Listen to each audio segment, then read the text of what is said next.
بسم الله الرحمن الرحيم. ولتكن منكم أمة يدعون إلى الخير ويأمرون بالمعروف وينهون عن المنكر وأولئك هم المفلحون. الحمد لله رب العالمين والصلاة والسلام على نبينا محمد وعلى آله وصحبه اجمعین اما بعد. بسم اللہ الرحمن الرحیم.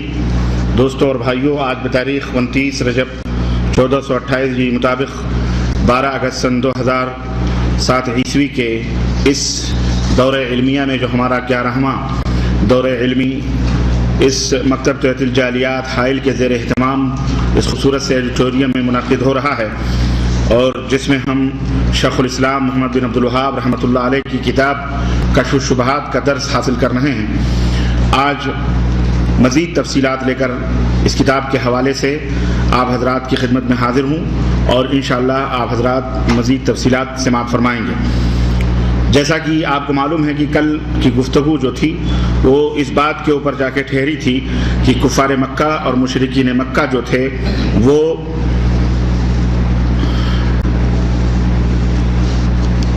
الہ کس کو سمجھتے تھے؟ الہ یعنی معبود. الہ سے ان کی مراد جو تھی خالق اور مالک اور رازق نہیں تھی. اس سے خالق اور مالک اور رازق الہ سے مراد نہیں لیتے تھے کفار مکہ، کیونکہ وہ جانتے تھے کہ خالق اور مالک اور رازق اور مدبر وہ صرف اللہ تبارک و تعالیٰ ہی ہے. وہ صرف اللہ تبارک و تعالیٰ ہی ہے، بلکہ ان کے ہاں الہ ان کے نزدیک وہ ذات ہوتی تھی جسے وہ اللہ کا قریبی یا اللہ کے یہاں سفارشی یا اپنے اور اللہ کے درمیان واسطہ سمجھ کر اس کی طرف رجوع کرتے تھے. بات سمجھ میں آ گئی؟ اب بات خلاصہ ہو گئی. کل کی بات جو تھی کہ سمجھ میں نہیں آئی، آج انشاءاللہ تعالیٰ وہ بات سمجھ میں آ گئی ہوگی کہ ان کے نزدیک خالق، مالک، رازق، مدبر وہ اس سے الہ مراد نہیں لیتے تھے. وہ تو جانتے تھے کہ اس سے تو اللہ رب العزت اس کا مالک، وہی خالق ہے، وہی رازق ہے، وہی مدبر ہے. ان کے نزدیک الہ کا جو مطلب تھا اور جو مفہوم تھا وہ یہ تھا کہ جو اللہ کا قریبی ہو یا اللہ کے ہاں سفارشی بنے یا اللہ کے درمیان واسطہ سمجھ کر جس کو وہ پکارتے تھے، جس کی طرف رجوع کرتے تھے، جس کے لیے نظر و نیاز کرتے تھے، وہ اس کو الہ سمجھتے تھے، چاہے وہ فرشتہ ہو یا نبی مرسل ہو یا کوئی ولی ہو یا درخت ہو یا قبر ہو یا کوئی جن ہو، کوئی بھی. آپ سوچتے ہوں گے کہ الہ اور رب میں کیا فرق ہے، جیسا کہ کل کسی بھائی نے یہ سوال کیا تھا کہ ایک مومن اور ایک مسلمان میں کیا فرق ہے. اس تعلق سے تھوڑی سی مختصراً میں گفتگو کروں گا کیونکہ وقت ہمارے پاس بہت کم ہے اور مجھے آگے بڑھنا ہے. یہاں یہ فرق بتا دینا مناسب سمجھتا ہوں کہ اللہ عز و جل نے ایمان کو اور اسلام کو مختلف مقامات پر ذکر فرمایا ہے. اسی طرح اللہ تبارک و تعالیٰ نے رب کو، الہ کو بھی مختلف مقامات پر ذکر فرمایا ہے. اللہ رب العزت نے کہیں کہیں ایک ہی صورت میں رب کو اور الہ کو الگ الگ بیان کیا ہے. رب کو اور الہ کو الگ الگ بیان کیا ہے. کہیں کہیں خالی رب کو بیان کیا ہے، الہ کا بیان نہیں ہے. کہیں کہیں اسلام کا خالی ذکر ہے، ایمان کا ذکر نہیں ہے. کہیں کہیں اسلام اور ایمان دونوں کا ذکر ہے. سمجھ میں بات آ رہی نہیں آئی؟ اس تعلق سے ایک قاعدہ آپ حضرات کی خدمت میں رکھنا چاہ رہا ہوں. قاعدہ مینس یعنی ایک اصول، ایک ضابطہ، اور وہ ضابطہ یہ ہے کہ اس میں کوئی شک نہیں کہ رب میں اور الہ میں فرق ہے. رب میں اور الہ میں فرق ہے. چنانچہ قرآن کریم میں اللہ رب العزت نے قل اعوذ برب الناس پڑھیے آپ، ملک الناس، قل اعوذ برب الناس، برب الناس، ملک الناس، الہ الناس. اگر رب ہی الہ ہوتا تو آگے الہ الناس کہنے کی ضرورت کیا تھی؟ اور اگر رب ہی میں الہ کا معنی ہوتا تو الہ کہنے کی ضرورت کیا تھی؟ اور اگر الہ میں ہی رب کا معنی ہوتا تو رب الناس کہنے کی. اس کا مطلب یہ ہے کہ دونوں معنی میں فرق ہے۔ رب وہ ہے جو خالق ہے، جو مالک ہے، جو رازق ہے، جو مدبر الامر ہے، اور الہ وہ ہے جس کی عبادت کی جاتی ہے، جس کی پرستش کی جاتی ہے، جس کی بندگی کی جاتی ہے، اس کو کیا کہا جاتا ہے؟ الہ۔ وہی معبود ہے جس کو پکارا جائے، جس کی طرف التجا اور فریاد کے ہاتھ اٹھائے جائیں، جس سے ڈرا جائے، جس کی تعظیم اور تکریم کی جائے، اس کو کیا کہا جاتا ہے؟ الہ۔ عبادات کے جتنے بھی اعمال ہیں جس کے لیے بجا لائے جائیں، اس کو کیا کہا جاتا ہے؟ الہ۔ اور رب جو ہوتا ہے وہ رب آسمانوں زمینوں کا سب کا پیدا کرنے والا، مربی، دلوں کی تربیت کرنے والا، رسولوں کو بھیجنے والا، وحی کے ذریعے سے علم دینے والا، سمجھ رہے ہیں کہ نہیں سمجھ رہے ہیں؟ اور ظاہری اور باطنی طور پر انسانوں کی پرورش کرنے والا، کھانے کے ذریعے سے، علم کے ذریعے سے، رسولوں کے ذریعے سے دلوں کی اصلاح کرنے والا، اس کو کیا کہتے ہیں؟ اس کو رب کہا جاتا ہے۔ اسی لیے قل اعوذ برب الناس، رب الناس، ملک الناس، الہ الناس۔ اسی طرح اللہ رب العزت نے فرمایا کہ قل من رب السماوات السبع ورب العرش العظیم۔ اے نبی آپ کہہ دیجئے کہ ساتوں آسمانوں اور ساتوں زمینوں، ساتوں آسمانوں کا اور زمینوں کا اور رب العرش العظیم اور عرش اعظم کا رب کون ہے؟ تو وہ کیا کہیں گے؟ وہ کہیں گے اس کا مالک کون ہے؟ اللہ ہے۔ اس کا مالک اللہ ہے۔ اللہ یعنی معبود ہے، یعنی معبود ایک الگ چیز ہے، رب ایک، سمجھ میں بات نہیں آ رہی؟ رب اگر وہ کہتے آسمانوں کا معبود کون ہے، زمینوں کا معبود، تو وہ کہتے سب کچھ کا معبود جب اللہ ہی ہے تو ہم دوسرے کی عبادت کیوں کرتے ہیں؟ رب پیدا کر، اس سے پتہ چلا کہ کفار مکہ خالق ہونے کو، مالک ہونے کو، مدبر ہونے کو، اس کو رب نے، اس کو معبود نہیں سمجھتے تھے، اس کو الہ نہیں سمجھتے تھے، بلکہ الہ کس کو سمجھتے تھے؟ جس کی عبادت کرتے، جس کے نظر و نیاز کرنا، پکارنا، جس کو شفاء سب کچھ سمجھتے تھے، اسی کو وہ معبود سمجھتے تھے۔ رب کے اور بھی معنی ہیں، مالک ہونا، آسمانوں زمینوں کا مالک ہونا، وہ بھی رب کا معنی ہے۔ متصرف فی الامور، تمام کائنات میں تصرف کرنے والا، اس کو بھی رب کہا جاتا ہے، اللہ ہی ہے۔ جو اصلاح کرے چیزوں کی اور مفاسد کو، برائیوں کو ختم کرے، وہ اللہ ہی ہے کہ نہیں؟ جو کائنات کے نظام، جس کے ارادے اور جس کے حکمت سے چلتے ہیں، وہ ذات کون ہے؟ رب عرش عظیم ہے، اللہ عز و جل ہے۔ رب کے اور بھی معنی ہیں، لیکن الہ کا معنی وہ ہے کہ جس کی عبادت کی جائے، اور اس کا معنی رب نہیں ہوتا، الہ کا معنی رب نہیں ہوگا، بلکہ اس کا معنی معبود ہوگا۔ اس کا معنی معبود ہوگا جس کے لیے عبادت کی جائے، جس سے محبت کی جائے، جس سے مومنین ڈرتے ہیں، محبت کرتے ہیں، اور جس سے امید رکھتے ہیں، اور جس کی طرف بڑھنے کا قرب حاصل کرتے ہیں، ڈھونڈتے ہیں وہ لوگ۔ تو یہ ہے الہ کا معنی۔ اب دونوں میں فرق آپ کو نظر آ گیا؟ معلوم ہو گیا نا؟ اچھا، اور اگر رب اور الہ دونوں ایک ہی معنی ہوں، ان کے الگ الگ معنی نہ ہو، تو پھر یہ معنی جو قرآن کریم رب الناس اور الہ الناس بتایا گیا، جو غلط ہو جائے گا۔ تو اس کا مطلب یہ ہے کہ کچھ لوگ جو یہ کہتے ہیں کہ رب کا معنی ہی معبود ہے، یہ غلط ہے۔ یہ کیا ہے؟ غلط ہے۔ اگر رب کا معنی ہی معبود ہے تو پھر وہ لوگ مشرکین مکہ رب تو مانتے تھے اللہ کو، رب آسمانوں کا، زمینوں کا، سب کا، تو پھر وہ مشرک کیوں ہیں؟ اچھا، علماء اہل السنہ والجماعہ اور اہل علم نے یہ بات بیان کی ہے کہ جب رب اور الہ دونوں اکٹھا استعمال کیے جائیں تو رب کا الگ معنی ہوگا اور الہ کا الگ معنی ہوگا۔ لیکن اگر کہیں صرف رب ذکر کر دیا جائے، الہ کا ذکر نہ ہو، یا کہیں صرف تنہا الہ کا ذکر ہو، رب کا ذکر نہ ہو، تو یہ قاعدہ یاد رکھیے کہ اس رب میں الہ بھی شامل ہے، اور جہاں اکیلا الہ ذکر ہو وہاں اس الہ میں رب بھی شامل ہے۔ جو معبود ہے وہی رب ذوالجلال، وہی کائنات کا چلانے والا، مدبر ہو سب کچھ۔ الگ الگ اگر تذکرہ ہوگا، دونوں اکٹھا نہیں بیان ہوں گے، تو پھر ایک میں دوسرا معنی موجود ہوگا، لیکن اگر دونوں الگ الگ بیان ہو رہے ہیں تو دونوں کے معنی۔ اس کی اور ایک مثال میں آپ کو دیتا ہوں۔ اللہ رب العزت نے قرآن کریم میں ارشاد فرمایا انما الصدقات للفقراء والمساکین، صدقات اور زکوٰۃ یہ فقراء اور مسکینوں کا حق ہے۔ فقیر کس کو کہتے ہیں؟ فقیر اس کا معنی الگ ہے، اور مسکین اس کا معنی الگ ہے. جبھی تو اگر فقیر کا معنی مسکین اور مسکین کا معنی فقیر ہو تو نعوذ باللہ اللہ تعالیٰ اس کو فقراء والمساکین کیوں ذکر کرے؟ اس کا مطلب یہ ہے کہ دونوں کا معنی الگ الگ ہے. فقیر کس کو کہتے ہیں؟ فقیر اس کو کہتے ہیں، سنو، جس کے پاس کچھ بھی نہ، ٹوٹی کوڑی بھی نہ ہو، اس کو فقیر کہتے ہیں. لیکن مسکین اس کو کہتے ہیں جس کے پاس ہو کھانے پینے کی چیزیں لیکن ضرورت سے زیادہ نہ ہو، جس سے کہ مطلب وہ خوشی کے ساتھ رہ سکے. علاج کا پیسہ نہیں، فیس کا پیسہ نہیں، گاڑی نہیں، موٹر نہیں، آنے جانے کے لیے راستے کے لیے کچھ پیسے نہیں ہے، کھا رہا ہے، پی رہا ہے، کپڑے لگتے ہیں، گھر ہے، لیکن اس کے پاس ضرورت کم پڑ رہی ہے اور چاہیے اس کو کیا کہتے ہیں؟ اس کو مسکین کہتے ہیں.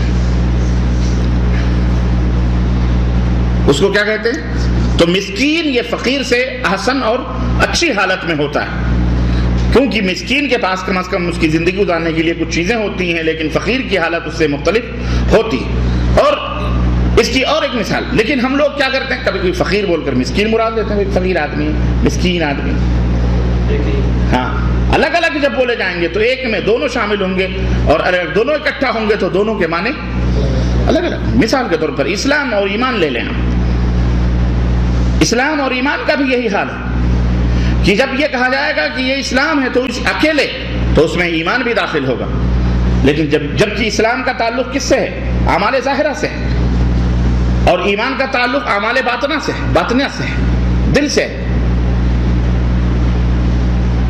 اسلام کا تعلق اعمال ظاہرہ سے، ظاہری اعمال سے، اور ایمان کا تعلق باطن سے. اس کی مثال حدیث جبریل صحیح مسلم کی، پہلی حدیث صحیح مسلم کی، کہ حضرت جبریل آئے، اللہ کے نبی سے سوال کیا انہوں نے، مل اسلام یا رسول اللہ، اے اللہ کے رسول اسلام کس کو کہتے ہیں؟ تو آپ نے کیا فرمایا، ان تشہد ان لا الہ الا اللہ وان محمد رسول اللہ وان تقیم الصلاۃ وتؤتی الزکاۃ وتصوم رمضان وتحج البیت ان استطعت الیہ سبیلا کما قال رسول اللہ صلی اللہ علیہ وسلم. اسلام کا معنی پوچھا تو انہوں نے بتلایا اسلام یہ ہے کہ تم اس بات کی گواہی دو کہ اللہ کے سوا کوئی معبود برحق نہیں، اور محمد صلی اللہ علیہ وسلم اس بات کی بھی گواہی دو کہ محمد صلی اللہ علیہ وسلم اللہ کے رسول ہیں. 5 وقت کی نماز ادا کرو، روزہ رکھو رمضان کا، حج زکوٰۃ ادا کرو، اور حج بیت اللہ. قال صدقت، تو جبریل نے کہا آپ نے سچ فرمایا. ومل ایمان یا رسول اللہ، اب ایمان بتلائیے ایمان کس کو کہتے ہیں؟ ایمان کس کو کہتے ہیں؟ تو اللہ کے رسول صلی اللہ علیہ وسلم نے فرمایا ان تؤمن باللہ وملائکتہ وکتبہ ورسلہ والیوم الآخر والقدر خیرہ وشرہ. اس بات کے اوپر ایمان لاؤ کہ اللہ ہے، اللہ کے اوپر ایمان لاؤ، فرشتوں پر ایمان لاؤ، اور کتابوں پر ایمان لاؤ، رسولوں پر ایمان لاؤ، اور یوم آخرت پر ایمان لاؤ، اور تقدیر کے بھلے اور برے ہونے پر ایمان لاؤ. یہاں ایمان اور اسلام کو الگ الگ استعمال کیا گیا، اس لیے دونوں کے معنی کیا ہو جائیں گے، جیسا کہ آپ نے حدیث کے حوالے سے سنا. لیکن جہاں کہیں اسلام بولا جائے گا تو اس کا یہ مطلب نہیں کہ مومن شخص خارج ہو جائیں گے. اکیلا اگر اسلام بولا جائے گا تو ایمان ضرور داخل ہوگا، تنہا اگر ایمان کا تذکرہ ہوگا تو وہاں اسلام اذا اجتمع افترق، اذا افترق اجتمع واذا اجتمع افترق.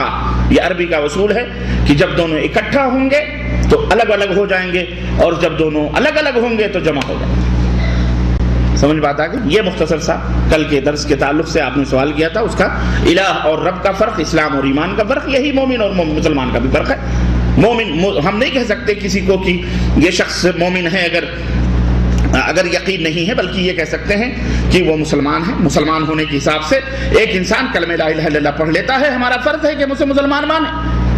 اب اس کے دل میں وہ اللہ پر ایمان رکھتا ہے کہ نہیں رکھتا ہے، فرشتوں پر ایمان رکھتا ہے کہ نہیں رکھتا ہے، وہ یوم آخرت کو مانتا ہے کہ نہیں مانتا، وہ تقدیر کو مانتا ہے، یہ ہمارا فرض نہیں ہے. وہ مسلمان ہے، بس کلمہ پڑھ لیا مسلمان. ہاں، اس وقت جب وہ کلمہ پڑھ لیتا ہے تو اس کا خون، اس کا مال، اس کی عزت و آبرو تمام مسلمانوں کے اوپر حرام ہو جاتی ہے. جیسا کہ اللہ کے رسول صلی اللہ علیہ وسلم نے فرمایا امرت ان اقاتل الناس حتى يقولوا اشهد ان لا الہ الا اللہ، مجھے اس بات کا حکم دیا گیا ہے کہ میں جہاد کروں اس وقت تک جب تک یہ لوگ لا الہ الا اللہ نہ کہہ لیں. اگر انہوں نے لا الہ الا اللہ کہہ لیا تو انہوں نے اپنے خون کو، اپنی عزت کو، اپنے مال کو، اپنی حرمت کو، سب کچھ محفوظ کر لیا. تو اس وقت تک جب تک ایک انسان لا الہ الا اللہ پڑھتا ہے اس کی عزت، اس کا مال، اس کی آبرو محفوظ ہوتی ہے. لیکن اس وقت تک ہم اسے کچھ نہیں کہیں گے. لیکن اگر اسی کلمہ پڑھنے والے سے کلمہ لا الہ الا اللہ کے جو مقتضیات ہیں، کلمہ لا الہ الا اللہ جن باتوں کا تقاضا کرتا ہے، کلمہ لا الہ الا اللہ جن باتوں کا مطالبہ کرتا ہے، اگر اس کے خلاف، اس کی ضد میں کوئی ایسے عمل اس سے صادر ہوتے ہیں جو کفریاں ہیں، شرکیاں ہیں، تو ہم کہیں گے یہ مشرک ہے، یہ کافر ہے. مثال کے طور پر ایک انسان کلمہ لا الہ الا اللہ پڑھتا ہے لیکن وہ قبروں کی پرستش بھی کرتا ہے، ہم اسے مسلمان نہیں کہیں گے، ہم کہیں گے یہ کافر ہے، یہ مشرک ہے. ایک انسان کلمہ لا الہ الا اللہ پڑھتا ہے لیکن روزے کا انکار کرتا ہے، روزے کا سب کچھ کرتا ہے لیکن روزے کا انکار کرتا ہے، ہم اسے مسلمان نہیں کہیں گے. کیوں؟ اسلام کا تقاضا یہ ہے کہ جو انسان اسلام کا دعویٰ کرے وہ روزہ بھی مانے، رکھے، نہ رکھے ٹھیک ہے، کوئی مجبوری ہے وہ الگ بات ہے، لیکن اس کے اوپر ایمان لانا ضروری ہے اس کا. لیکن اگر وہ انکار کرتا ہے تو وہ دائرہ اسلام سے خارج ہے. اگر کوئی شخص اسلام قبول کرتا ہے لیکن حضرت عیسیٰ علیہ السلام کا انکار کرتا ہے وہ دائرہ اسلام سے خارج ہے، مسلمان نہیں ہے. تو جب تک وہ لا الہ الا اللہ کہتا ہے اور اسلام یعنی لا الہ الا اللہ کے تقاضے جو ہیں، مطالبے جو ہیں، اگر اس کے خلاف کوئی عمل اس سے صادر نہیں ہوتا تب تک ہم اسے مسلمان مانیں گے، کہیں گے، اس کی عزت کریں گے اور مسلمانوں کے تمام حقوق کا وہ مالک ہوگا جو اسلام نے اسے دیے ہیں. لیکن اگر وہ اس کے خلاف کرے گا تو اسے کافر کہہ دیا جائے گا. بات ختم ہو گئی. یہ بات اچھی طرح سے آپ اپنے یہ اصول ہیں، یہ ضابطے ہیں، اور یہ اصول اور ضابطے ہر جگہ آپ کو انشاءاللہ زندگی میں کام آئیں گے. اور خاص طور سے ان مقامات پر جہاں بھیڑ اور بکری اور گائے اور بھینس کو سب کو اکٹھا کر کے کتے بلی کو کہا گیا یہ سارے کے سارے حلال ہیں. نہ جانور میں تو سارے جانور ہیں، لیکن جب فرق کرنے کی بات آئے گی تو کہیں گے کتا حرام ہے، بلی حرام ہے، بکرا حلال ہے، گائے حلال ہے، اور دوسرے جو حلال جانور ہیں ان کو کہا جائے. لیکن بحیثیت جانور سارے چوپائے. سمجھ بات آئی کہ نہیں؟ اب ہم آگے بڑھتے ہیں. تو یہ بات سمجھ میں آ گئی کہ کفار مکہ اور مشرکین مکہ الہ میں اور رب میں فرق کرتے تھے. رب خالق اور مالک اور رازق اور مدبر الامر ہونے کو وہ الہ نہیں سمجھتے تھے. اس سے مراد ان کی اللہ تبارک، وہ تو یہ کہتے تھے کہ یہ تو اللہ تعالیٰ ہے، لیکن الہ سے ان کا جو مفہوم تھا اور الہ سے جو ان کا معنی تھا اور جو مراد لیتے تھے وہ کیا لیتے تھے؟ جن کو وہ اللہ کا قریبی سمجھ کر، وسیلہ بنا کر، جن کو پکارتے تھے اللہ کا قریبی سمجھ کر، جس کے لیے نظر و نیاز چڑھتے تھے، اس کو وہ کیا سمجھتے تھے؟ یہ بات بہت اہم ہے، اس کو سمجھو. اس کو کفار مکہ کیا سمجھتے تھے؟ جس کی طرف نظر و نیاز چڑھائی جائیں، جس کو مصیبتوں یا کسی وقت پکارا جائے، اس کو وہ لوگ کیا سمجھتے تھے؟ الہ سمجھتے تھے. یہی ایک بات اور سمجھ لو، آج کل جو کلمہ پڑھ کر کے غیروں کو پکارتے ہیں وہ اتنے ڈھیٹ ہیں کہ وہ کہتے ہیں ہم الہ نہیں سمجھ رہے ہیں، ہم الہ. تو کفار مکہ تو انہیں الہ سمجھتے تھے اور سمجھتے تھے کہ یہ کرنے سے یہ الہ ہو جاتے ہیں، نظر و نیاز چڑھانے سے الہ ہو جاتے ہیں، قربانی ان کے نام کی دینے سے کیا ہو جاتے ہیں؟ الہ ہو جاتے ہیں. انہیں پکارنے سے وہ کیا بن جاتے ہیں؟ بولو، الہ بن جاتے ہیں. آج ہم شیخ عبد القادر جیلانی، غوث پاک، داتا گنج ہجویری، اجمیری سب کو پکارتے ہیں اور کہتے ہیں اس سے الہ تھوڑی ہو جاتے ہیں. وہ کتنے عظیم تھے جو اس معنی کو سمجھتے تھے. آج یہ جاہل کلمہ پڑھ کر کے بھی الہ کے معنی کو نہیں سمجھتا ہے. بات سمجھ میں آئی کہ نہیں آئی؟ یہ ہے اصل پوائنٹ. یہ تو بہرحال خطرناک ہے. چوری اور سینہ زوری، چوری بھی کرے کہ میں یہ چوری ہے، یہ چوری تو نہیں ہے، یہ چوری تو، یہ تو غریبوں کی مدد کرنا ہے. وہ سیٹ ہے، مالدار ہے، رات کو ڈاکہ ڈال کر اس کو قتل کر کے اس کا مال چھین کر غریبوں میں کنگ بنا پھر رہا ہے، شہنشاہ بنا پھر رہا ہے کہ نہیں؟ کیا جب پکڑا جاتا نہیں ہم تو لوگوں کی، غریبوں کی مدد کرتے ہیں، وہ تو مسیحا ہے ہمارا جو مالداروں کو لوٹ کر غریبوں کو. یہ چوری نہیں ہے. اسلام کہتا ہے یہی چوری ہے. یہ کہتا ہے چوری. تو الفاظ کے تبدیل ہونے سے معنی اور مفہوم تبدیل.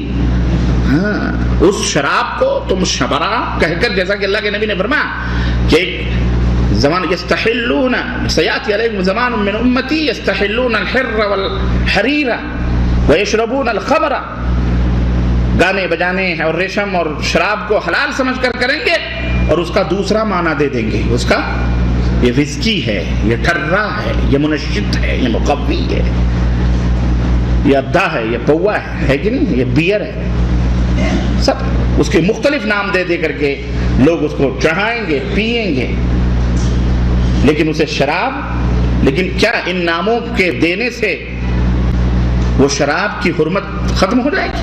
بولو، نہیں ختم ہوگی۔ ذرا موبائل بند کر لو پلیز تھوڑی دیر کے لیے، کون سے تو میرے بھائیوں، میرے عزیزوں، میرے دوستوں، یہ نقطے کی بات ہے کہ پہلے زمانے کے جو مشرکین تھے وہ لوگ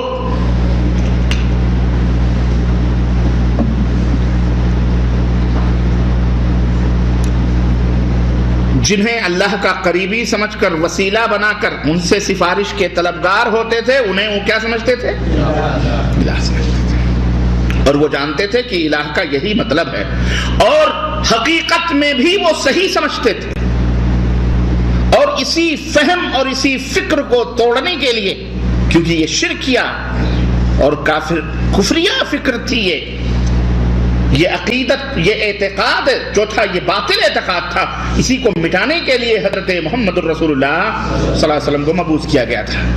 چنانچہ جب اللہ کے رسول صلی اللہ علیہ وسلم نے، تو آگے بڑھتے ہیں، اللہ کے رسول صلی اللہ علیہ وسلم نے جب انہیں کلمہ توحید لا الہ الا اللہ کی دعوت دی کہ لا الہ الا اللہ پڑھو کامیاب ہو جاؤ گے، تو اس کلمے کا مطلب صرف الفاظ کا اقرار نہیں تھا، بلکہ اس کا معنی اور مطلب مراد تھا۔ جاہل کافر یہ جانتے تھے کہ اس کلمے سے رسول اللہ صلی اللہ علیہ وسلم کی مراد یہ ہے کہ صرف اللہ تعالیٰ کی ذات سے تعلق رکھا جائے اور کسی سے تعلق نہ رکھا جائے، اس کے علاوہ پوجا کی جانے والی تمام چیزوں کا انکار کر دیا جائے۔ وہ کافر جانتے تھے، ان سے براءت کا اعلان کر دیا جائے، یہ کفار مکہ جانتے تھے۔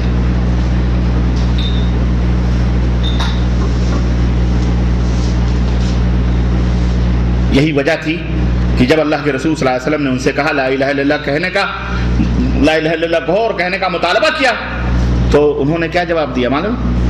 سنو، اجعل الآلہۃ الہا واحدا ان ھذا لشیء عجاب، سورہ صاد آیت نمبر 5، کہ کیا محمد نے صلی اللہ علیہ وسلم سب معبودوں کو ایک معبود کر دیا؟ ابو جہل کا جملہ تھا یہ، اور جسے اللہ تعالیٰ نے قرآن کریم میں نوٹ فرمایا۔ اجعل الآلہہ، الہ کی جمع کیا ہے؟ آلہہ، جمع سمجھتے نا، ریگولر اور پلورل، ہاں، سنگولر اور پلورل، ہاں، ایک بچن بہو بچن، جس کو عربی میں واحد اور جمع کہتے ہیں اور اردو میں بھی واحد اور جمع کہتے ہیں۔ الہ واحد ہے اور آلہہ اس کی جمع ہے، کرسی واحد ہے، کراسی اس کی جمع ہے، رجل واحد ہے اور رجال یا رجال اس کی جمع ہے۔ ایسے ہی اجعل الآلہۃ، کیا محمد نے صلی اللہ علیہ وسلم تمام معبودوں کو الہا واحدا، ایک معبود کر دیا؟ یہ تو بڑی انوکھی بات ہے، یہ تو بڑی انوکھی بات ہے۔ وہ یہ جانتے تھے، اور وہ یہ بھی جانتے تھے، ان پڑھ کافر تھے، وہ ان پڑھ تھے، لکھنا پڑھنا نہیں جانتے تھے، لیکن وہ یہ بھی جانتے تھے کہ اس کلمے کا مطلب کیا ہے، لا الہ الا اللہ، اس کلمے کا مطلب کیا ہے وہ ان پڑھ جاہل جانتے تھے، نہیں ہے کوئی الہ۔ جبھی تو انہوں نے کہا ارے تمام معبودوں کو کہتا چھوڑ دو اور ایک کو مان لو، ایک کو معبود کو، یعنی ایک ہی کو پکارو، ایک ہی سے مدد طلب کرو، ایک ہی سے فریاد کرو، ایک ہی سے تعلق رکھو، ایک ہی سے ڈرو، ایک ہی سے کہو، ایک ہی سے دعا کرو، ایک ہی کو پکارو۔ اگر اللہ کے نبی کہتے ہیں لا خالق الا اللہ، کوئی خالق نہیں اللہ کے سوا، تو وہ مانتے تھے کہ نہیں مانتے تھے؟ وہ تو پہلے سے مانتے تھے۔ اگر اللہ کے رسول کہتے ہیں کہ دونوں زمین اور آسمان کا ایک ہی مالک ہے، تو کہتے تو ہم مانتے ہیں، کون سی نئی بات تم کر رہے ہو، تو ہم مانتے ہی ہیں۔ اگر تمہارے کانوں کا، تمہاری آنکھوں کا، تمہارے رونگٹے کا تنے تنہا مالک ایک ہے، تو کہتے تو ہم مانتے ہیں۔ پیچھے آیتیں گزری ہیں۔ اختلاف یہ نہیں تھا کہ اللہ خالق ہے، مالک ہے، رازق ہے، کائنات کا چلانے والا ہے، متصرف ہے، مریض کو شفا دینے والا، شفا کو مریض کرنے والا، عزت کو ذلت، عزت دار کو ذلیل کرنے والا، ذلیل کو عزت دینے والا، بادشاہ کو گدھا بنانے والا، فقیر بنانے والا، اور فقیر کو بادشاہ بنانے والا، ذرے کو آفتاب، آفتاب کو۔ اس میں جھگڑا نہیں تھا، جھگڑا اس میں نہیں تھا۔ جھگڑا کس میں تھا؟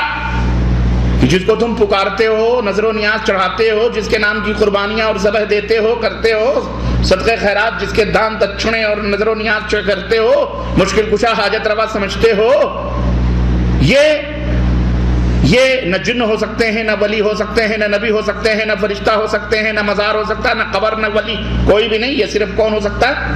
اللہ۔ اس میں جھگڑا تھا۔ تو وہ کفار یہ جانتے تھے کہ لا الہ الا اللہ جب ہم کہہ لیں گے تو ان سب سے رشتہ توڑنا پڑے گا، برات کا اظہار کرنا پڑے گا، سب کو ختم کرنا پڑے گا، کہ اللہ کی جو تلوار ہے یہ الہ کے گردن کو، سارے الہوں کے گردن کو کٹ کر دے گی۔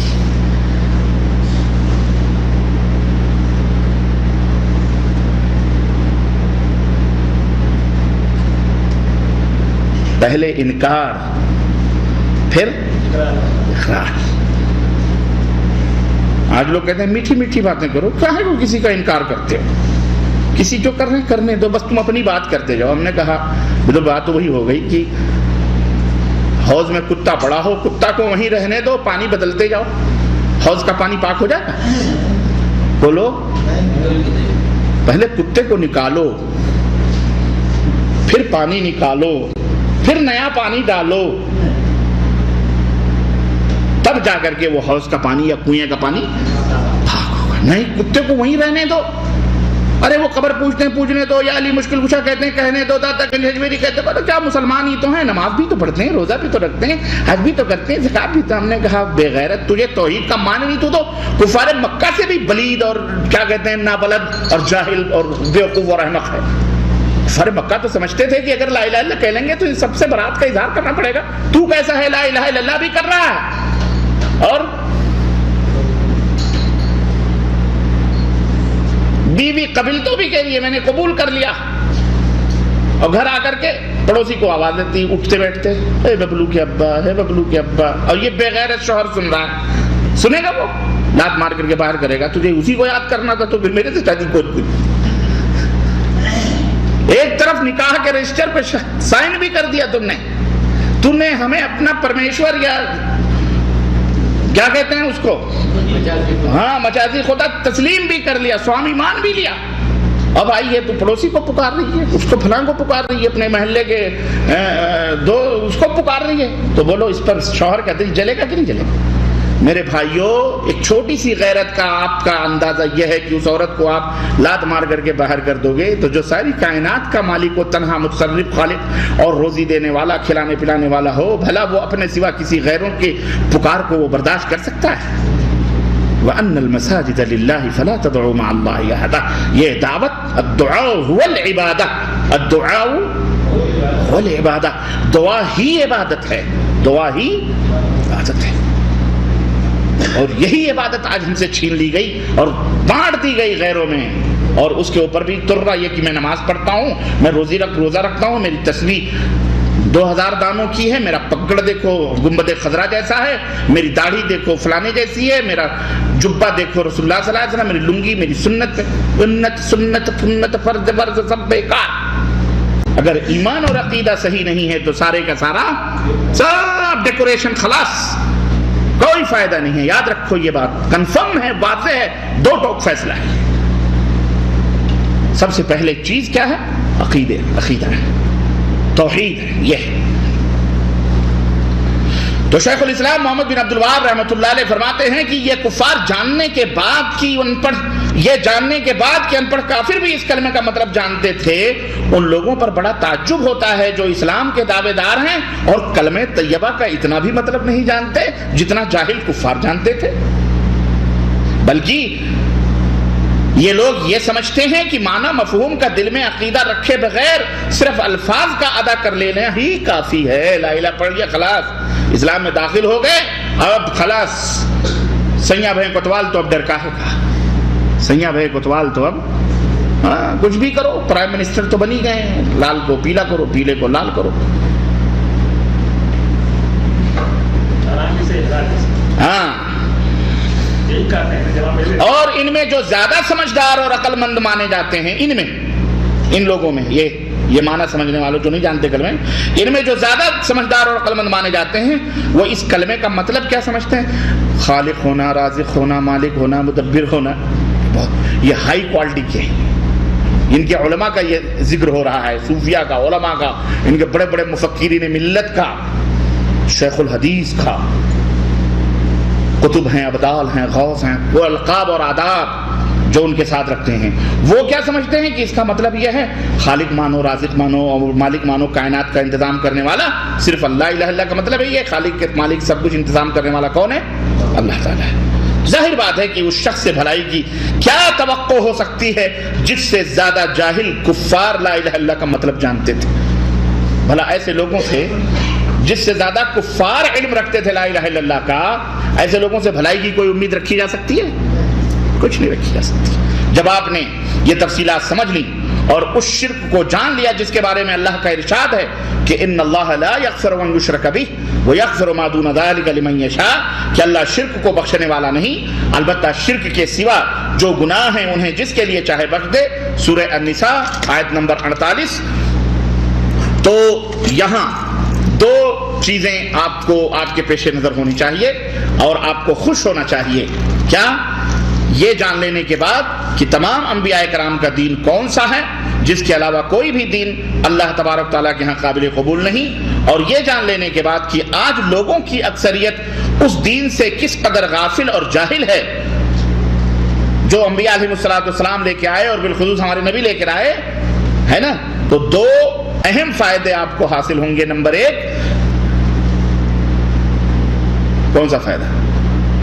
کہ اللہ رب العزت کے اس نعمت اور اس فضل و کرم اور اس پیاری سمجھ پر، اس کی رحمت پر خوش ہونا چاہیے اور اللہ کا شکر ادا کرنا۔ نمبر ایک کہ اللہ نے آپ کو یہ سمجھ دے دی، کیا کہ انبیاء علیہ السلام کا جو دین ہے اس کا نچوڑ، اس کا خلاصہ آپ کی سمجھ میں آ گیا۔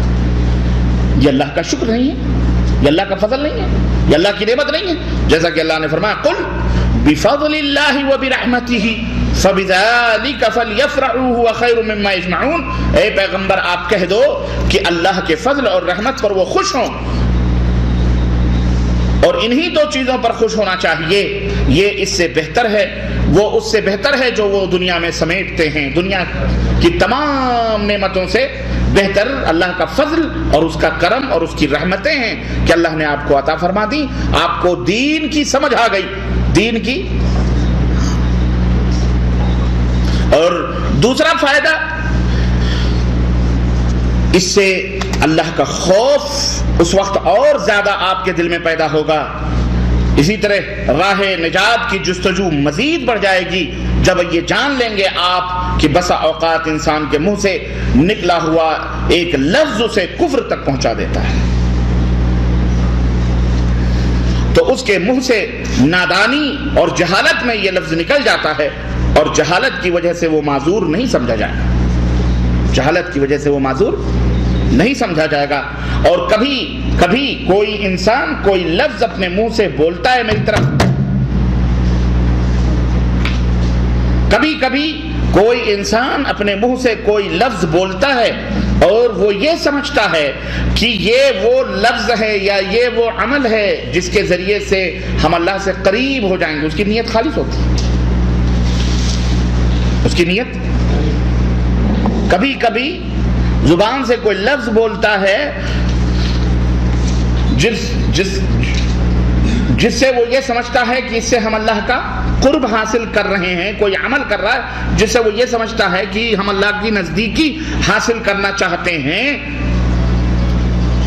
جیسا کہ مشرکین مکہ کا عقیدہ تھا، جیسا کہ مشرکین مکہ کا عقیدہ تھا۔ وہ کہاں جانتے تھے کہ اس سے جہنم میں ہم جائیں گے؟ وہ تو یہ سمجھتے تھے کہ ہؤلاء شفعاؤنا عند اللہ، یہ تو ہمارے سفارشی ہیں، ہم تو اللہ کا قرب حاصل کرنا چاہتے ہیں بس۔ لیکن ان کی نیتیں خالص ضرور تھیں، لیکن ان کا یہ عمل کیا تھا؟ کافرانہ تھا، اور وہ اسی وجہ سے کافر ہو گئے۔ ان کی پکار جو تھی وہ بڑی خطرناک تھی، جو غیر ان کی کے لیے وہ پکارا کرتے تھے۔ تو کبھی کبھی انسان حسن نیت کی بنا پر، محبت کی بنا پر اللہ تبارک و تعالیٰ سے قریب ہونے کے لیے کوئی ایسا عمل کر دیتا ہے نا، جو اسے کفر تک پہنچا دیتا ہے۔ اللہ سے قریب ہونے کے لیے کوئی ایسا، تو ہمیں یہ پتہ چلا کہ ہمیں اللہ کا قرب حاصل کرنے کے لیے وہی طریقہ اختیار کرنا پڑے گا اور کرنا چاہیے جو حضرت محمد الرسول اللہ صلی اللہ علیہ وسلم۔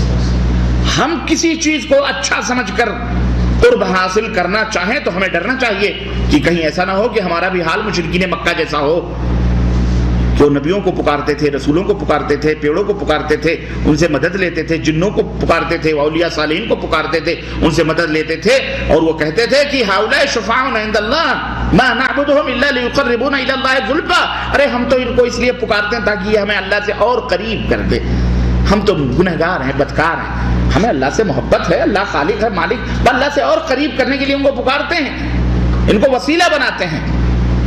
لیکن کیا ان کا یہ کردار، ان کا یہ عمل، ان کا یہ عقیدہ، کیا یہ صحیح تھا؟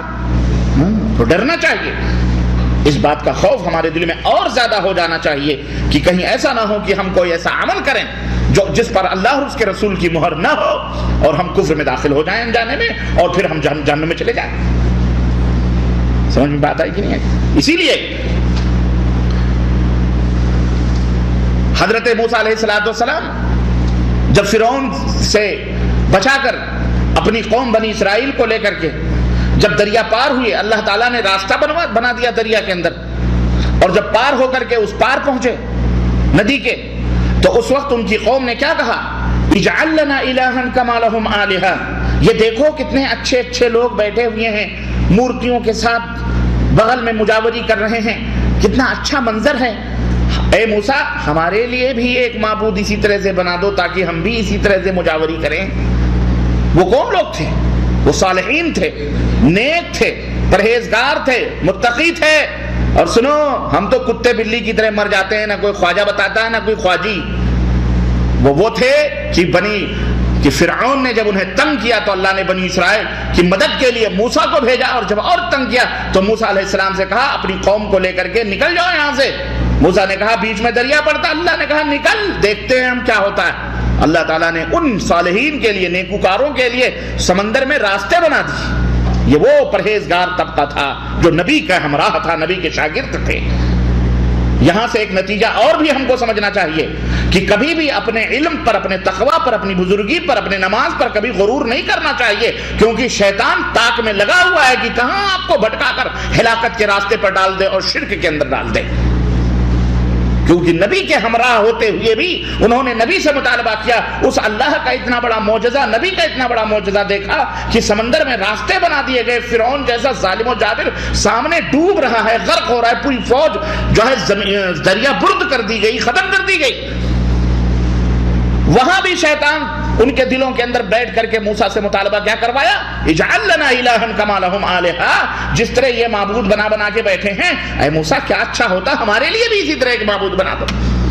اسی لیے حضرت ابراہیم علیہ السلام دعا کرتے ہیں وجنبنی واہلی وجنبنی وبنی ان نعبد الاصنام۔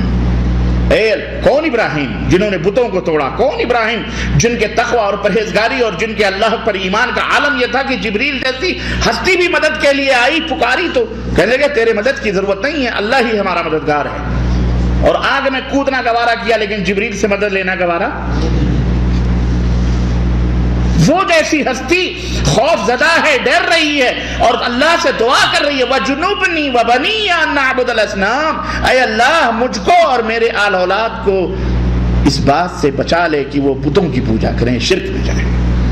حضرت یعقوب علیہ السلام اذ حضر یعقوب الموت، اذ حضر یعقوب الموت، جب یعقوب علیہ السلام کے سامنے موت کا فرشتہ آیا، انہوں نے اپنی آل اولاد کو بلایا اور کیا سوال کیا کہ ماذا تعبدون من بعدی، میرے بعد کس کی عبادت کرو گے؟ وہاں فکر کس کی ہے؟ شرک میں میرے اولاد داخل نہ، شرک میں میری اولاد، یہ نبیوں کا حال تھا۔ اور آج ہم تو فطروں کے چاروں طرف گھیرے میں، نہ کوئی نبی ہے نہ کوئی رسول ہے۔ چند اہل علم بھی تھوڑے بہت طلبہ ہیں جو آپ کو دین کی بات بتلاتے ہیں، اور جب آپ یہاں سے اٹھ کے جاتے ہیں اپنی بستیوں اپنے ملکوں کے اندر، وہاں ہزاروں شیاطین ہیں جو آپ کو گمراہ کے لیے بیٹھے ہوئے ہیں۔ ایسے موقع پر تو ہمیں اور ڈرنا چاہیے اللہ تعالیٰ سے کہ اے اللہ کہیں ہم شرک میں نہ داخل ہو جائیں، ہماری آل اولاد شرک کے اندر نہ داخل ہو جائے۔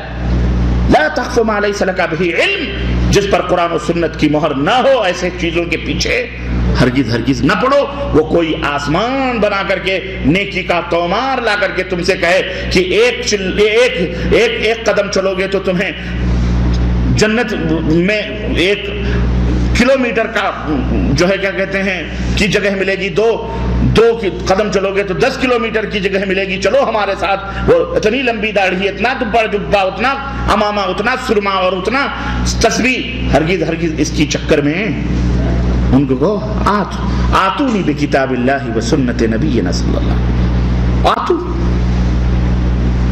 مجھے کتاب اللہ اور سنت رسول اللہ دکھا دو، ہم تمہارے ساتھ چلنے کے لیے تیار ہیں۔ دلیل دے دو، تو وہاں تو پہلے اسی سبق پڑھایا ہوا ہے کہ جو دلیل مانگے وہ ذلیل ہوتا ہے۔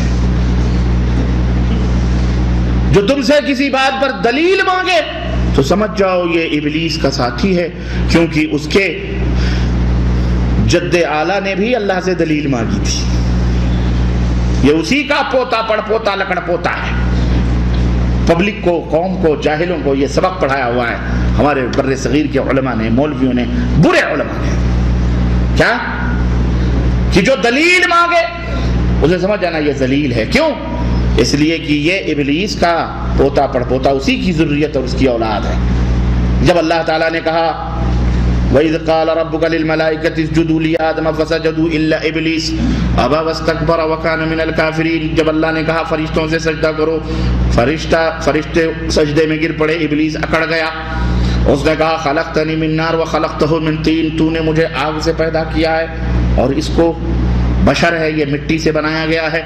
آگ کی خاصیت بلندی ہے، مٹی کی خاصیت پستی ہے، غبار کتنا بھی اونچا اڑ جائے لیکن جب طوفان تھمتا ہے تو غبار کہاں آتا ہے؟ بولو، زمین کی تہہ میں، تو یہ تو اس کو زمین کی تہی میں آنا ہے، میں تو بلند ہوتا ہوں، میں کیسے اس کے؟ اے اللہ اس کی دلیل دے۔ دلیل مانگی اس نے، کیوں میں اس کا سجدہ کروں؟ دلیل دے۔ جب اس نے دلیل مانگی تو ذلیل ہو گیا۔ آج بھی اگر تم سے کوئی دلیل مانگے تو سمجھ لو اسی ذلیل کا ساتھی ہے، یا اسی کی اولاد کا ہے۔ تو جب قوم کو یہ پٹی پڑھا کر کے اپنا سودا، اپنی دکانداری چلائی جائے گی، تو کون سا قوم میں اتنا بڑا جہالہ ہمارے ہاں ہے جو دلیل مانگے؟ وہ تو ان کے امامے دیکھ کے سجدے میں گر جاتا ہے، ان کی تسبیح کی لمبائی دیکھ کر کے بیچارہ ان کے ایمان کی ترقی کا وہ اندازہ لگاتا ہے، سرمے ورمے لگا کے ارے بہت بڑے اعلیٰ حضرت ہیں، تو بہت بڑے پیر صاحب، عاشق مدینہ ہیں، سگے طیبہ ہیں، مدینے کی گلیوں کے کتے ہیں۔ اللہ نے انہیں انسان بنایا، یہ کتا بن کے پھرتا ہے، انڈین پاکستانی مولوی کے درجہ کے کتا ہے۔ اللہ ایسے کتوں سے ہمیں دور رکھے، بولو آمین۔ مدینے میں ہم تھے تو ایسے کتوں کو مارتے تھے، جو ہمارے نبی نے فرمایا کہ مدینے کے کالے کالے کتوں کو مارو، یہ بھی کالے کالے پگڑ باندھ کے، اسی لیے ہرے پگڑے باندھتے کہیں مار نہ پڑ جائے۔ ذلیل کہیں گے، بدتمیز، اللہ ہدایت عطا فرمایا۔ ذلیل امت کو شیطان کے ٹولے لگا لگا کر ان خبیثوں نے بیڑا غرق کر کے رکھا ہوا ہے۔ لا حول ولا قوت الا باللہ۔ جب نبیوں کے ہمراہ صالحین تھے، نبیوں کے ساتھی برے نہیں ہوتے، نبیوں کے ساتھی اور وہ بھی آپ نے دیکھا کہ اللہ تعالیٰ نے ان کے لیے پانی کو کیا بنا دیا؟ سڑک، پیچ سڑک، دندناتے ہوئے نکل گئے. اور جب فرعون اپنی فوج کے ساتھ گھسا، خلاص ختم، ڈوب گیا. وہ کہتے ہیں کہ ہمارے لیے ایک معبود بنا دو. تو آج ہم اور آپ کس کھیت کے مولی؟ ڈرنا چاہیے. اس لیے ہمیشہ اللہ تعالیٰ سے یہی دعا کرنی چاہیے کہ اللہ مجھے بھی اور ہماری آل اولاد کو شرک سے بچائے. ہمیشہ اللہ سے دعا کرتے ہو. یہ نبیوں کی دعا ہے، رسولوں کی دعا ہے. اور شرک سے ڈرو. وہی شیخ رحمۃ اللہ علیہ نے فرمایا کہ آپ کے دل میں اس حقیقت کو جان کر اور اللہ کا خوف بڑھ جائے گا کہ کہیں ایسا تو نہیں کہ یہ جو ہم کر رہے ہیں کہیں شرک ہو. اس لیے ہمیشہ پرہیز کرنا چاہیے. ایک بات اور نقطے کی شیخ رحمۃ اللہ علیہ نے بیان فرمائی ہے، اور وہ یہ ہے کہ یہ بات بھی مد نظر رکھیں کہ اللہ تعالیٰ کی یہ حکمت رہی ہے کہ اس نے توحید کی دعوت دے کر جتنے بھی نبی اور رسولوں کو بھیجا ہے ان انبیاء اور رسول کے دشمن بھی پیدا فرما دیے ہیں. یہ نقطہ بڑا اہم ہے. کہیں تم سب سے بڑے موحد متبع سنت بن کر تمہارے دلوں میں کہیں یہ وسوسہ نہ پیدا کرے شیطان کہ دیکھو تو ہے بھی ایک رکعت کا، تو ہے ہی ایک رکعت کا، ابھی نیت باندھا تو گیا. نہیں سمجھ بات آئی. ایک بنگالی تھا بیچارہ، معذرت کے ساتھ اگر کوئی بنگلہ دیشی، کسی قوم کا مذاق نہیں لیکن ہوتا ہے ایسا. آپ لوگ اصل میں بہت زیادہ سنجیدہ ہو گئے اس لیے سوچا تھوڑا سا ہنسا دوں. وہ بیچارے گائے بیل بھینس چراتا اور آتا تھا، اپنا مرغی پلی پر باندھا ہوتا تھا. کچھ اللہ والے پہنچ گئے. اللہ والے جانتے ہیں کس کو کہتے ہیں ہمارے یہاں؟ ہاں، یہ جتنے شیطان کے ٹولے ہیں سب اللہ والے بنتے ہیں. چلے الے کہنے لگے چل بھائی ایک چلا مار کے آتے ہیں. نہیں بھیا میرے بھینس ہیں بیل ہیں سب کچھ، ہم کی حفاظت کرتے ہیں، ہم اکیلے. اللہ دیکھے گا، اللہ نگہبان ہے، چلو اللہ تمہیں اور برکت دے گا. 2 بھینسیں اور ہو جائیں گی، 25 ایک چلے پہ 25 بھینسیں پڑیں گی، دگنی ہو جائیں گی، تگنی. جتنے چلہ مارو گے اتنی ادھر جو ہے بڑھوتری ہوگی.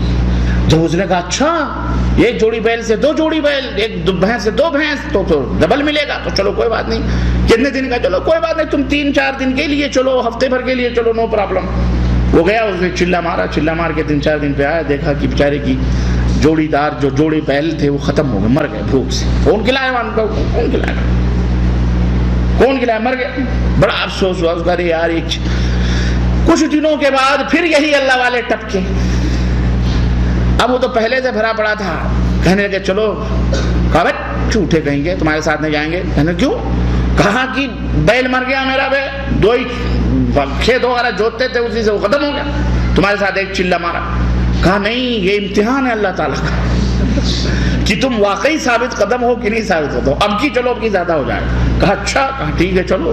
دوسرا چلا مارا، آیا تو اس کی 2-3 بھینسیں تھی وہ قدم ہو. اب وہ اور نالا ہوا. اعوذ باللہ. پھر کچھ دنوں کے بعد میں آئے وہ لوگ. بہرحال پھر کسی طرح سے بہلا پھسلا کر، بڑا اچھا لگتا نا، سرور دبا کے پاؤں دبا کے چلو اللہ کی راہ میں نکلو، اللہ کی راہ میں نکلو. کرتے ہیں نا کہ جوری جھنڈی لے کے. ہے خود جاہل، پتہ ہی نہیں ہے دین کا. وہ گئے ہیں تبلیغ کرنے. کہاں آیا؟ تبلیغ کرنے جا رہے ہیں. گھر میں بیگم نماز ہی نہیں پڑھ رہی ہے، بیٹا تھیٹر میں بیٹھا ہوا ہے، ایک شراب پی رہا ہے. اس کو نہیں تبلیغ کرتے. لندن امریکہ تبلیغ ہو رہی ہے اور گھر فساد کا اڈا بنا ہوا ہے. اچھا صاحب بہلا پھسلا کے لے کے گئے. بولے اور کوئی بات نہیں، یہ بھی اللہ کا صبر کر لے، انبیاء علیہ السلام نے صبر کیا، یہ ہو گیا غیر. خوب ملما لگا کے گئے. 2-4 بکریاں تھیں بیچارے کی، واپس آئے تو وہ ختم ہو گئی. اب اس افسوس میں کہا توبہ کرتا ہوں، اب میں ان ذلیلوں کے ساتھ نہیں جاؤں گا، کیونکہ یہ بیل مر گئے، بھینس مر گئے، ملنے کو کچھ نہیں، سارے گھر سے جا رہے ہیں. شام کا وقت ہوا. ایک ساری مرغیوں کو اس نے ڈبے میں ڈال دیا، بند کر دیا. ایک مرغا تھا جو پھٹپھڑا رہا تھا، ہے نا. اب وہ دوڑا رہا ہے، اس کو دوڑا رہا ہے پکڑ کے کہ ڈالنا. شام ہو گئی، کہیں بلی نہ کھا. جب وہ تنگ آ گیا اس نے کہا ابے ایک چلے میں بیل مرا، دوسرے چلے میں بھینس مری، تیسرے چلے میں بکریاں مری، تو ایک رکعت کا بھی نہیں. اب بھی نیت بادی، تو ابھی ٹے ہو جائے گا.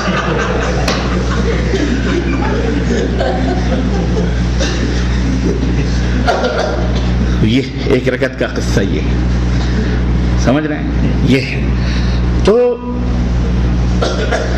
عرض کرنے کا مطلب یہ ہے کہ یہ شیخ رحمت اللہ علیہ نے ایک بڑی اہم بات بتلائی کہ کہیں تمہارے دل میں یہ وسوسہ نہ پیدا ہو شیطان کی تو ہے،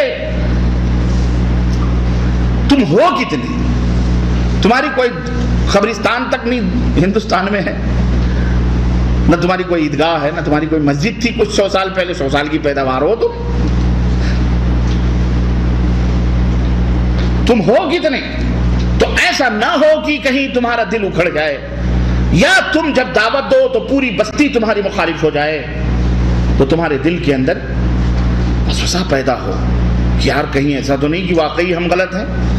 یہاں پر یہ نقطہ، یہ بات ذہن میں رکھو کہ انبیاء اور رسل جو اس دنیا میں بھیجے گئے ان کے ساتھ ساتھ ان کے دشمن بھی پیدا اللہ رب العزت نے کر دیے. اور اس کی وجہ کیا تھی؟ آپ کہیں گے کہ یہ کیا بات ہوئی کہ جو نقاب رخ الٹ دی تو یہ قید بھی لگا دی، جو نقاب رخ الٹ دی تو یہ قید بھی لگا دی، اٹھے ہر نگاہ لیکن کوئی بام تک نہ پہنچے. انبیاء رسول کو ہدایت کے لیے بھیج دیا، گمراہیت کے لیے دشمن پیدا کر دیے. یہ کون سی بات ہے؟ یہ بات ہوئی، یہ رب کی مصلحت ہے اور یہ رب کی حکمت ہے تاکہ اچھے اور برے کی تمیز ہو سکے، جھوٹے اور سچے کی تمیز ہو سکے، کون نبیوں کا دوست بنتا ہے، کون شیطانوں کا دوست بنتا ہے. اس حکمت کے تحت اللہ تعالیٰ نے ہر نبی کے ساتھ دشمنوں کو پیدا فرمایا. چنانچہ ارشاد باری تعالیٰ ہے وَكَذَلِكَ جَعَلْنَا لِكُلِّ نَبِيٍّ عَدُوًّا شَيَاطِينَ الْإِنسِ وَالْجِنِّ. بڑی وضاحت کے ساتھ اللہ نے یہ بات بتائی کہ ہر نبی کے ہم نے اسی طرح شریر آدمیوں اور جنوں کو، دیکھیں دونوں لفظ آئے ہیں من الجن والانس، شریر اور شیطان آدمیوں کو اور شیطان جنوں کو ہر پیغمبر کا دشمن بنا دیا، ہر پیغمبر کا دشمن بنا دیا. اور یہ وہ دشمن نہیں ہیں جو تمہارے سامنے کھلم کھلا ہو کر کے آئیں گے. اور ایسی خاموشی کے ساتھ اللہ رب العزت نے فرمایا کہ ان کی خاصیت یہ ہوگی کہ یوحی بعضهم الى بعض زخرف القول غرورا، کہ وہ اتنے ملمہ ساز اور اتنی چکنی چپڑی میٹھی میٹھی باتیں، پیاری پیاری، ہلکی ہلکی، پیاری پیاری ملمہ ساز ایک دوسرے کو ملمہ دار باتیں فریب کے لیے سکھلائیں گے. قرآن کی بات نہیں ہوگی، حدیث کی بات نہیں ہوگی، کس کی بات ہوگی؟ فریب کی باتیں، ملمہ کی، شکوک کی، شبہات کی سکھائیں گے ایک دوسرے کو. یہ دشمن، ایسے دشمن رہیں گے. اور یہ دشمنان جو ہوں گے یہ کوئی معمولی نہیں ہوں گے. اللہ تعالیٰ نے فرمایا یہ دشمنان توحید علوم و معارف اور دلائل اور کتب سے مسلح بھی ہوں گے. جاہل نہیں رہیں گے. یہ ایسے نظر آئیں گے کہ دامن نچوڑ دیں تو فرشتے وضو کریں، تردامنی پہ شیخ ہماری نہ جائیو، دامن نچوڑ دیں تو فرشتے وضو کریں. یہ وہ ہوں گے. اللہ رب العزت نے دلیل ہے، دلیل جیسے پہلے کی دلیل ہم نے دی قرآن کے حوالے سے سورہ الانعام آیت نمبر 112، اور یہ دوسری دلیل کہ جو دشمن ہوں گے وہ کوئی ان پڑھ اور جاہل نہیں ہوں گے. یہ نہ سمجھنا بلکہ اللہ نے فرمایا، سن رہے ہو حافظ صاحب؟ کہہ رہے ہیں ہم رمضان میں جانا چاہتے ہیں، ہمارا پورا علاقہ وہی ڈی گروپ کا ہے، ہم کیا کریں، پریشان. سنو یہ آیت، دشمنی ہوگی، دشمنی ہوگی، تھپڑ کھاؤ گے، نکالے جاؤ گے، گالی گلوج پاؤ گے، رشتے ناٹے مکانات سب کچھ کٹ ہوں گے. یہ نہ سوچو. اور وہ جن بھی ہوں گے ان میں اور شیاطین انس بھی ہوں گے. دونوں طرح کے شریر بدماش تمہارے دشمن بنیں گے اور بڑے ہی میٹھی ملمہ ساز باتیں چکنی چپڑی کریں گے. یہ دشمنان توحید ایسے بھی نہیں ہوں گے بلکہ علوم و معارف اور دلائل اور کتب سے مسلح ہو سکتے ہیں، جیسا کہ اللہ کا ارشاد ہے فَلَمَّا جَاءَتْهُمْ رُسُلُهُمْ بِالْبَيِّنَاتِ فَرِحُوا بِمَا عِنْدَهُمْ مِنَ الْعِلْمِ. سورہ غافر آیت نمبر 83 کہ جب ان کے پاس پیغمبر نشانیاں لے کر آئے تو وہ اپنے علم و لیاقت پر پھولنے لگے. آؤ ہمارے پاس کوئی کم نہیں ہے، ہم بھی علامہ زمان بنے بیٹھے، ہم نے بھی مدرسے کی روٹیاں توڑی ہیں، چٹائیاں ایسے نہیں توڑی ہم نے، ہم بھی عالم ہیں، آؤ تو بات کرتے ہیں، بحث کرتے ہیں، پھولنے لگے انبیاء علیہ السلام کے دلائل۔ لیکن جب نبیوں کے دلائل کے پلندے کھلے اور ان کی باتیں آئیں تو شیطان پھر وہاں ذلیل ہوتا ہے۔ تو یہاں پر میرے بھائیوں، جب آپ نے یہ جان لیا کہ اللہ کی راہ میں دین کے دشمن بیٹھے ہوئے ہیں تو علم و فصاحت اور دلیل و برہان سے مسلح بھی ہیں، آپ نے یہ بھی جان لیا، تو آپ کے لیے ضروری ہو جاتا ہے کہ دین کا اتنا علم تو ضرور حاصل کرے جو دشمنان دین سے لڑنے کے لیے کافی ہو سکے۔ جن کے پیر ابلیس نے اللہ عز و جل سے کہا تھا، کیا کہا تھا؟ لَأَقْعُدَنَّ لَهُمْ صِرَاطَكَ الْمُسْتَقِيمَ ثُمَّ لَآتِيَنَّهُمْ مِنْ بَيْنِ أَيْدِيهِمْ وَمِنْ خَلْفِهِمْ وَعَنْ أَيْمَانِهِمْ وَعَنْ شَمَائِلِهِمْ وَلَا تَجِدُ أَكْثَرُهُمْ شَاكِرِينَ کہ اے اللہ تو نے مجھے ذلیل کر دیا، مردود کر دیا، میں بھی تیری سیدھی راہ پر بیٹھوں گا۔ کس پر؟ ادھر ادھر گلی کونے میں نہیں، دھڑلے کے ساتھ، ڈنکے کی چوٹ پر کہاں بیٹھوں گا؟ صراطک المستقیم، صراط مستقیم پر بیٹھوں۔ گلی کوچے میں تو بہت مل جائیں گے آپ کو آوارہ گرد، لیکن صراط مستقیم پر نیک اور صالح لوگ ملیں گے، ان کو گمراہ کرنے میں مزہ آئے گا نا۔ اور ادھر ادھر بیٹھ کر کے وہ کیا کرے گا؟ صراط جو جنت کی راستوں پہ جائے انہی کو تو جہنم میں لے جانا اس کو۔ اور جب وہ صراط مستقیم پہ بیٹھے گا تو ذرا سوچو کہ جو آدمی مسجد کی امامت کرنے کے لیے آئے وہ مولویوں کی شکل و صورت نہ ہو، یہ ہو سکتا ہے خاص طور سے ہمارے ملکوں میں؟ اور جو جتنا ہی بڑا چغار، ٹوپار، پگڑ اور سرما لگائے وہی سب سے بڑا علامہ ہے، چھڑی بھی ہو، شیروانی بھی ہو، چشمہ بھی لٹک رہا ہو اور گھڑی کی ڈوری بھی لٹک رہی ہو، ہے نہیں؟ وہ اتنی بڑا علامہ مانا جاتا ہے۔ تو صراط مستقیم پر کوئی شراب کی بوتل لے کے شیطان نہیں بیٹھے۔ صراط مستقیم پر شیطان شراب کی بوتل لے کر، یا انسان جو گمراہ کرنا چاہتا ہے شراب کی بوتل لے کر یا بھٹیاروں کی دکان کھول کر کے بیٹھے گا، وہ نہیں۔ تسبیح، اللہ، مصلے، لوٹے بدنے سب ساتھ رہیں گے، وہاں بیٹھے گا، نماز پڑھے گا، سب کچھ کرے گا، اور وہاں بیٹھ کر کے تمہیں پھوڑے گا اور کہتا ہے کہ میں بیٹھوں گا، ثم لآتین، اور ایسے تھوڑی بیٹھے گا چپ چاپ کہ آؤ پھنستے جاؤ، جو آئے پھنستے جائے، نہیں، ثم لآتینہم من بین ایدیہم، ان کی طاق میں بیٹھوں گا، پھر ان کے پاس، ان کے آگے سے، ان کے پیچھے سے، ان کے داہنی طرف سے، ان کے بائیں طرف سے میں آؤں گا، ان کو گھیروں گا، ادھر سے ادھر سے ادھر سے ادھر سے، چلو چلو چلو چلو، ایک ہی چلے میں نام لکھا لو، چل کوئی بات نہیں، نہ جائیں لیکن نام تو لکھا لیں، نیت کر لیں،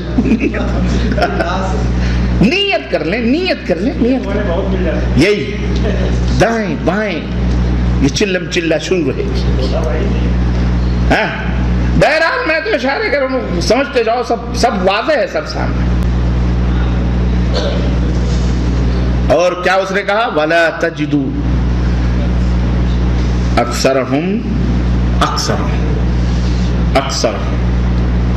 اکثریت ناشکری، یاد رکھنا، اللہ میں تو میرا اپنا حصہ اتنا ہوگا کہ تیرا حصہ کم پڑ جائے گا۔ اکثریت آدمیوں کو شکر گزار تو نہیں پائے گا۔ سورہ الاعراف آیت نمبر 16 اور 17۔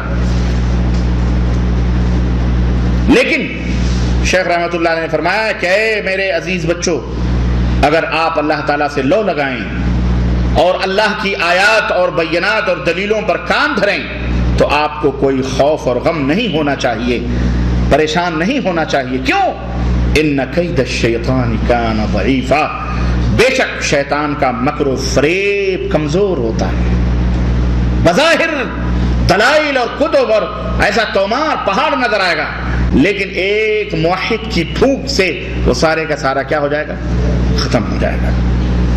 اور ایک عام موحد، شیخ رحمت اللہ علیہ نے فرمایا کہ ایک عام موحد، جاہل بیچارہ موحد ہے وہ، عالم نہیں، فاضل نہیں، حافظ نہیں، ایک عام موحد مشرکین کے 1000 علماء پر بھاری ہوتا ہے، اور الحمدللہ ہے، واللہ بتلا رہا، واللہ کبھی کبھی وہ جواب جو علماء کو نہیں بن پڑتے ہیں ایک عام آدمی وہ جواب دے دیتے ہیں۔ یہ ہمارے سراج بھائی اپنا واقعہ بتاتے، مفتی اپنے علاقے کا بڑا مفتی 40 کلو کتاب دیکھ کے گھبرا گیا، کہا تم گمراہ کرنے آئے، کہتا تم اتنی بڑی کتابیں نماز پڑھتے ہو، تم ہمیں بتاؤ کہ وضو میں کتنے فرائض ہیں اور نماز میں کتنی سنتیں ہیں۔ تو کہا مولانا صاحب ہم تو جاہل آدمی ہیں، ہم تو لائے ہیں، پڑھتے ہیں، سیکھتے ہیں، ہمیں تو اتنا نہیں معلوم ہے کہ کتنے فرائض ہیں کتنی سنتیں ہیں، البتہ یہ ہے۔ تو جیسے ہی انہوں نے یہ بات کی کہا خلاص تو پھر تو تمہاری نماز ہے نا، تمہاری کچھ ہے، تمہاری تو نماز ہی نہیں ہے، تم سب برباد ہے تمہارا۔ تم جب یہ نہیں جانتے کہ نماز میں کتنی سنتیں ہیں، وضو میں کتنی سنتیں اور کتنے فرائض ہیں، تو تمہاری نماز بیکار ہے، کیونکہ تمہارا وضو ہی نہیں صحیح، تو پھر نماز کیسے صحیح ہو سکتی ہے؟ اب بظاہر تو ایسا لگتا ہے کہ واقعی صحیح بات ہے، لیکن یہی سراج بھائی کہتے ہیں کہ میں نے پلٹ کر کے مفتی صاحب سے کہا مفتی صاحب آپ نے میرے بارے میں میری نماز کے بارے میں فتویٰ تو لگا دیا کہ میری نماز نہیں، میرا وضو نہیں۔ یہی سوال جو آپ نے مجھ سے کیا ہے، یہ جتنے بھی آپ کے پیچھے نماز پڑھنے والے آپ کی جماعت کے، ان سے پوچھو کہ وضو میں کتنے فرائض ہیں اور وضو میں کتنی سنتیں ہیں، پھر یہی فتویٰ ان پہ بھی لگاؤ۔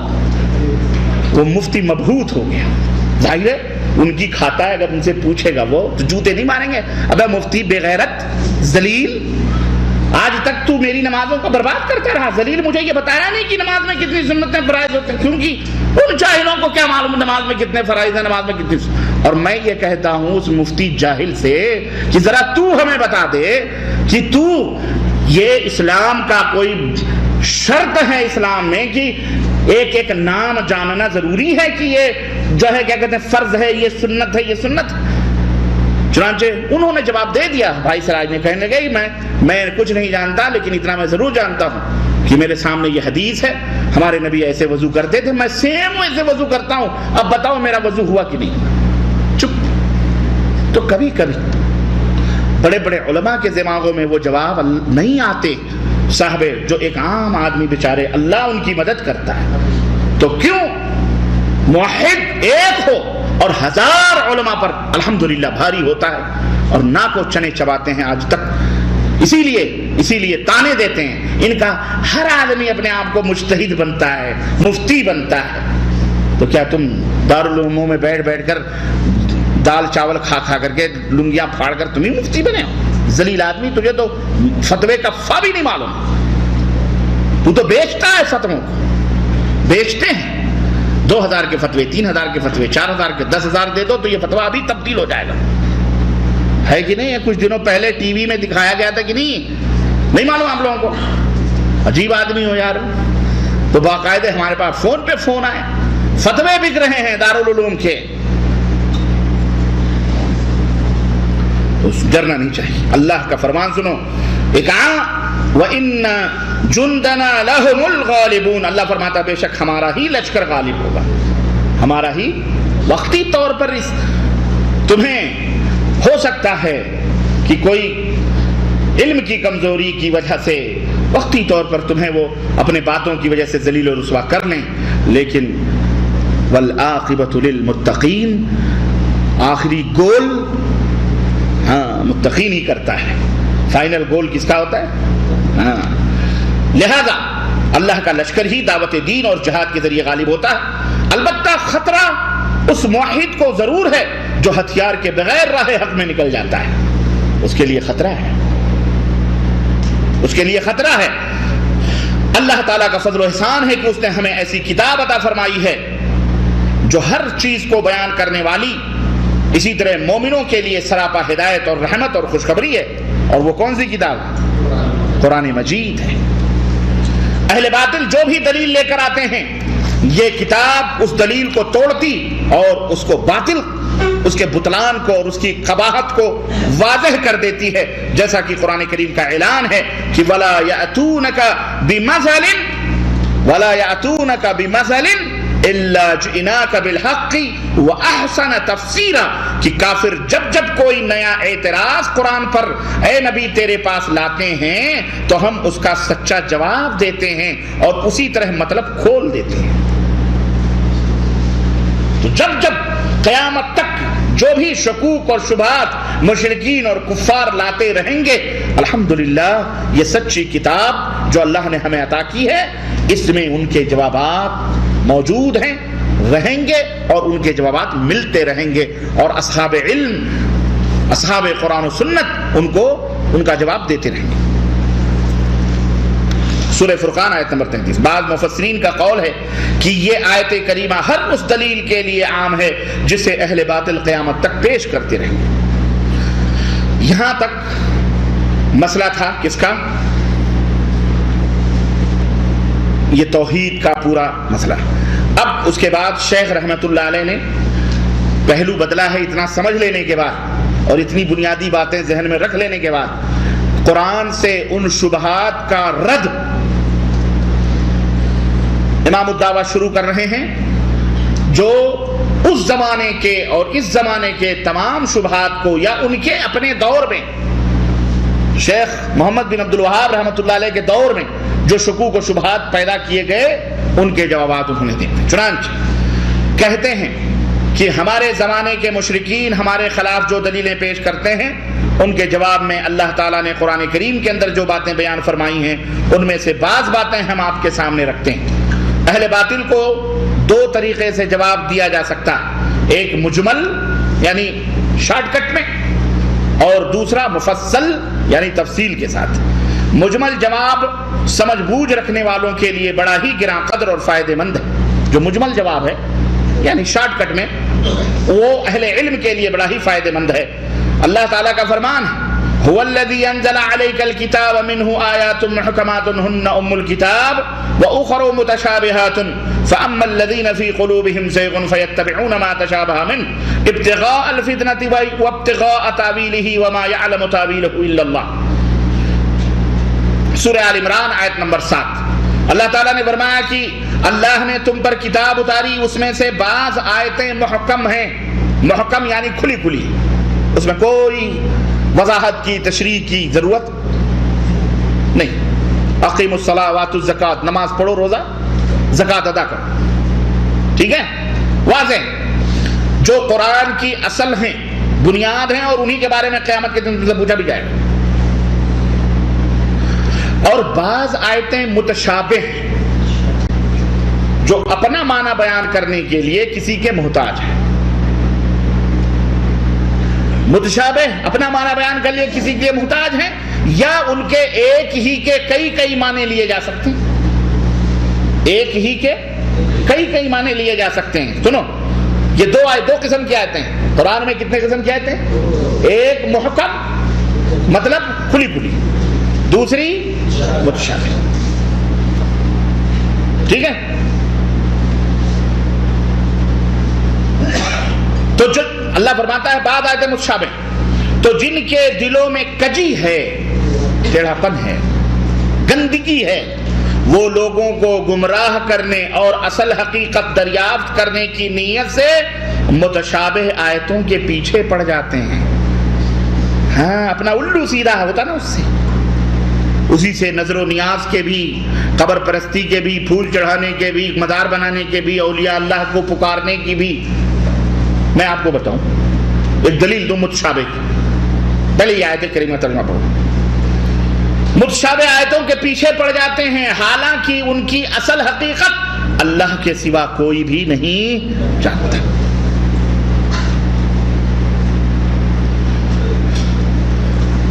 ایک مولوی تقریر کر رہا تھا ہمارے یہاں کا، شیخ الاسلام ہے، کہ جوشہ شریف کا۔ حضرت ابراہیم علیہ السلام نے کہا کہ اللہ تو کیسے کیف تحیی موتا، مردوں کو کیسے زندہ کرتا؟ اللہ نے کہا، اللہ نے ارشاد فرمایا اولم تؤمن، اے ابراہیم کیا تمہیں ایمان نہیں ہے؟ تو حضرت ابراہیم نے کہا اے اللہ ایمان ہے، لیکن میں یہ چاہتا ہوں کہ ذرا یقین اور پختہ ہو جائے، یقین ہے لیکن اور پختہ ہو جائے۔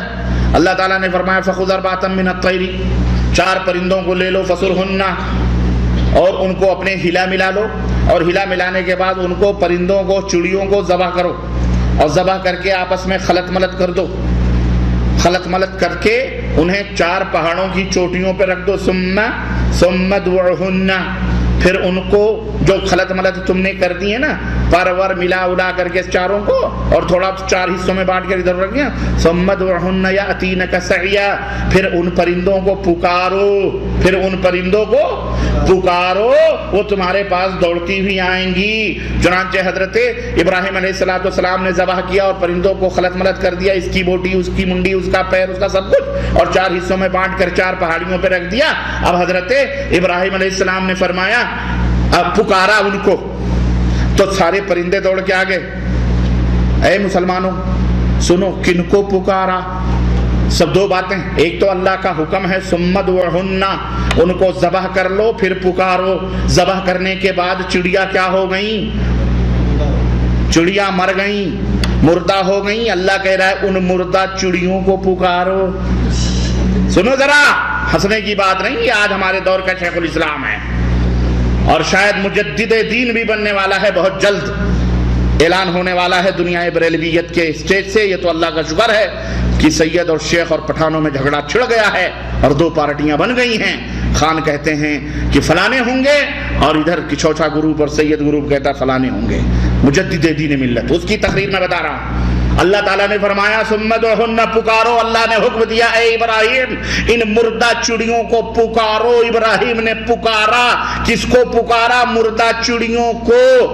تو جب مردہ چڑیوں کو پکارنا جائز، تو پھر ولیوں کو پکارنا نعرے رسالت، کیا نقطہ بیان کیا لگا۔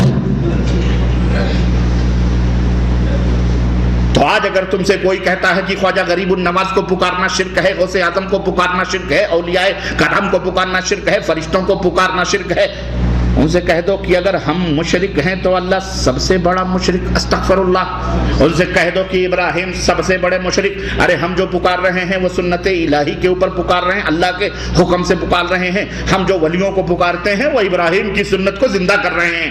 ارے جب چڑیوں کو پکارنا جائز تو ولیوں کو پکارنا جائز۔